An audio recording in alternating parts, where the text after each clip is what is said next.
Nabasa na ba yung sundo ko? Sobrang init.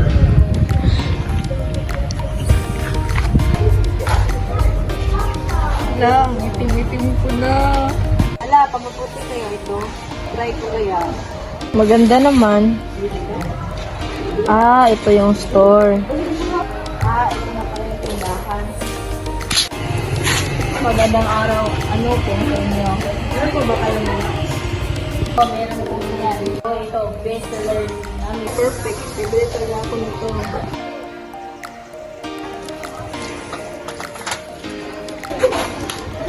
Paano mabilis ang effect ng sabon na to? Bukan ka tinapos at ang init pa. Hindi kaya ito sa salon. Search ko nga. Sige. Ala, kasi pala ito, hindi pa ba ito FDA approved?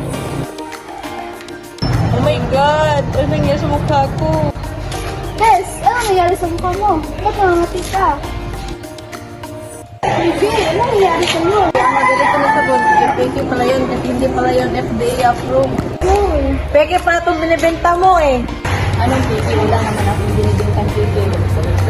Wala ko yung pera ko. Wala nang pa. Hindi! Ano naman kalaman mo sa Consumer Act Certificate? Ito ay tungkol sa karapatan mo bilang isang mamimili. Reklamo kita? Ano yun? Oo, basta mo.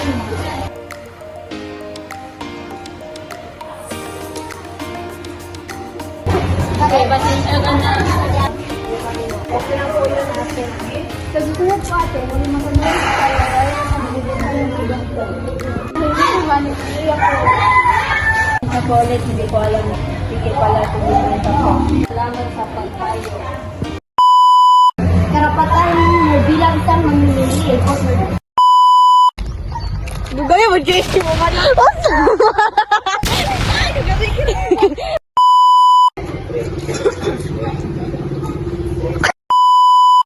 Malay ko rin.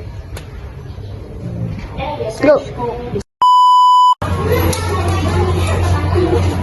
Okay, pasensya ka na. Stop na. Oo, basta mo.